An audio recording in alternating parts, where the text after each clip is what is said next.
Mobs go on rampage in Gurugram. Shops have been torched in Gurugram's Badshahpur and Sector 70 as well. This has even 5 have been killed and over 70 injured in the violence that erupted at Haryana's Nuh.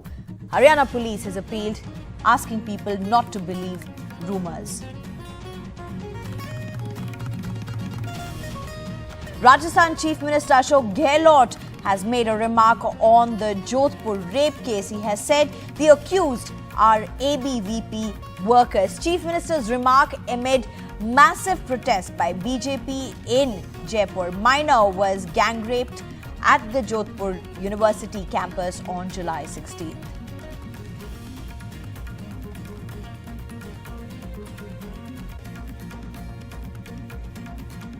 And government sources on the Jaipur-Mumbai train horror have now said that no communal angle was involved and that the accused, that's the railway cop, has been sent for psychoanalysis test.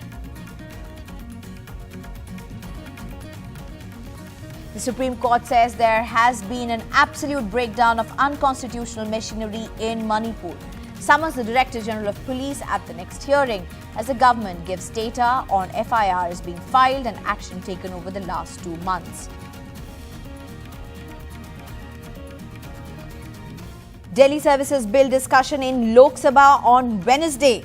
Bill was tabled on Tuesday, likely to be passed on Wednesday itself.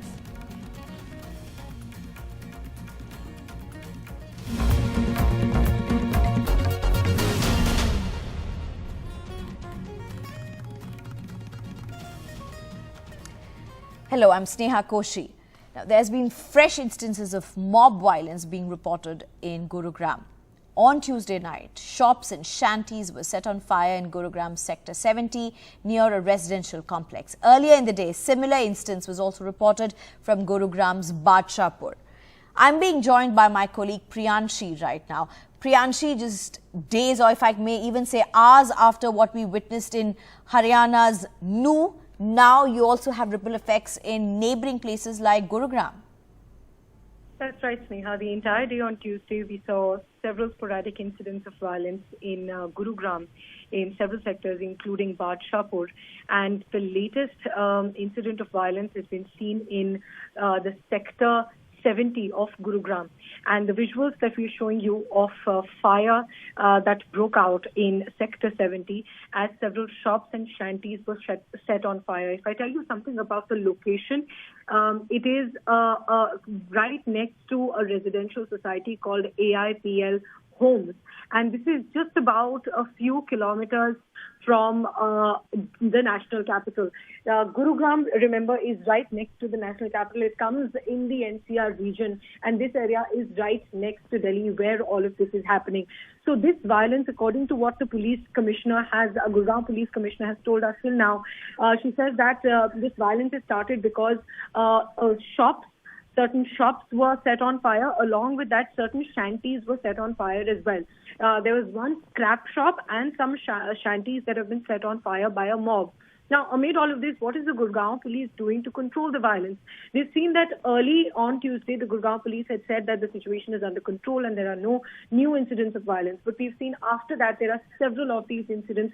Several shops have been burnt, while several shops have been torched and several have been vandalized as well. So the Haryana police is also appealing to not believe rumors because there's a lot going on social media.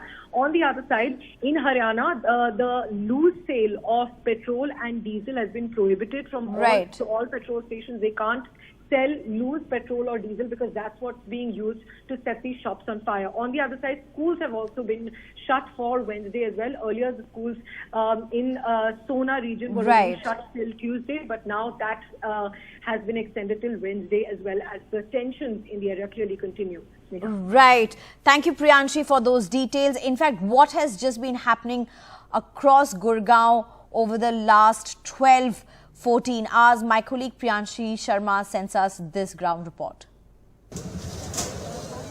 Many shops reduced to ashes.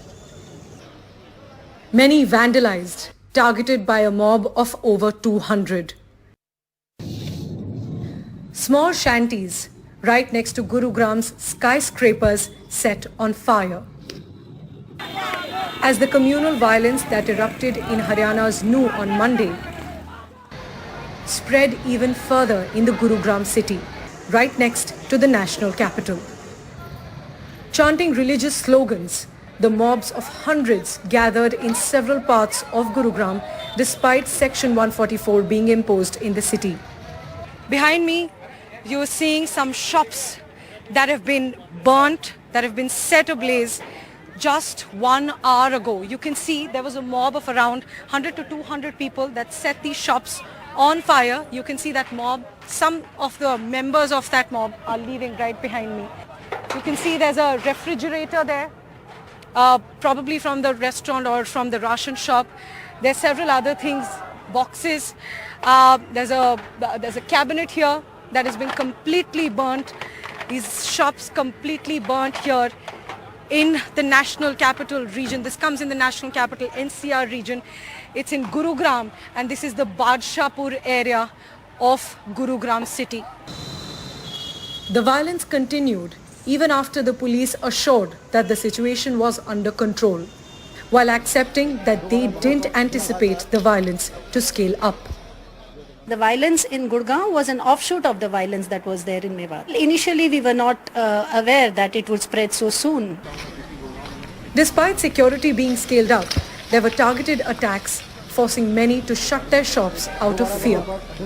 You can see there's a fruit juice shop, that what used to be a fruit juice shop, that has been completely vandalized. The glass of this restaurant has been completely broken. You can see it's absolutely shocking. ये सब जिन लोगों की दुकानें हैं वो कहाँ चले गए? वो तो पहले बंद करके चले गए। कल शाम को ही यहाँ से फ्री करके चले गए, तो मतलब शाम को खाली कर दो में हंगामा हो, फिर रात को चले गए बंद करके। डर की वजह से उन्होंने नहीं खोली दुकान। As the situation remained tense on Tuesday, all educational institutions in the Sona subdivision of Gurugram have been ordered to remain shut on Wednesday too, as the city awaits peace. In Haryana's Gurugram, with camera person Joseph, Priyanshi Sharma for NDTV. And amid all these instances of violence, the Haryana police has given out this appeal. किसी भी प्रकार से Gurgaon police आपसे appeal करती है कि आप social media के माध्यम से किसी भी प्रकार की अफवाहों पर यकीन ना करें, और अगर आपको कोई भी ऐसी बात अगर सूचना के तौर पर पता चलती है या आपको रिपोर्ट करना चाहते हैं तो आप Gurgaon police 112 number control room से संपर्क कर सकते हैं। और सोशल मीडिया के द्वारा जो भी अगर मैसेजेस ऐसे फ्लैश हो रहे हैं कि स्कूल, कॉलेजेस या वर्क स्टेशंस बंद हैं, तो ऐसा कुछ नहीं है। सभी सुचारू रूप से कार्यरत हैं और सभी ट्रैफिक नॉर्मल चल रहा है। किसी प्रकार से कोई रिस्ट्रिक्शंस नहीं है। हर जगह से इंटरनेट की कोई ऐसी बाधा नहीं है। इंटरनेट भी सुचारू रूप से चल रहा है। And Rajasthan Chief Minister Ashok Gehlot has claimed that the accused in the gang rape of a minor in Jodhpur University are ABVP workers. A minor, a scheduled caste girl, was gang raped in front of her boyfriend by 3 college students in Rajasthan's Jodhpur on July 16. This has also become a huge political issue, with BJP taking out massive protests in the state, even gherawing the secretariat, and particularly raising this rape issue as well as the issue of safety of women and the law and order situation. I'm being joined by my colleague Harsha Kumari Singh right now. Harsha, Chief Minister's statements coming on a day when Rajasthan saw massive protests by the BJP. Well, absolutely. The Chief Minister has actually hit back now with proper data from the National Crime Records Bureau. So what he's trying to point out is that, you know, the government, the BJP, I beg your pardon, is taking Rajasthan on crimes against women. But according to him and the NCRB data that he's quoting, states like Assam, states like Madhya Pradesh, Uttar Pradesh have an equally bad record. In fact, Rajasthan is not the worst. According to him, from 2019, it's come down. That's what the NCRB says. So the larger point that he's trying to make is that it's unfair to attack Rajasthan just for political ends when the data actually shows otherwise. Right, Harsha. Please stay on with us. In fact, for another story that's emerging out of Rajasthan itself, the government is now set to bring its crucial bill that will set up a debt relief commission relief for farmers, and this is a major promise by the Ashok Gehlot government or the Chief Minister himself during the budget. I'm being joined again by Harsha Kumari Singh on this. Harsha, how is the opposition likely to take to this? Well, the Debt Relief Commission is something that is a very, very important step for Rajasthan. Remember, the Congress had come to power promising that they would waive off farmers' loans. But they haven't been able to do that completely because they've only managed to do it under cooperative banks which come under the state government. Nationalized commercial banks where the centre also has a stay, though the state government has been willing to pay the share, they have not been able to pay off those loans. So there are still farmers with loans, and the problem is that if they don't repay their loans, then their land can be auctioned.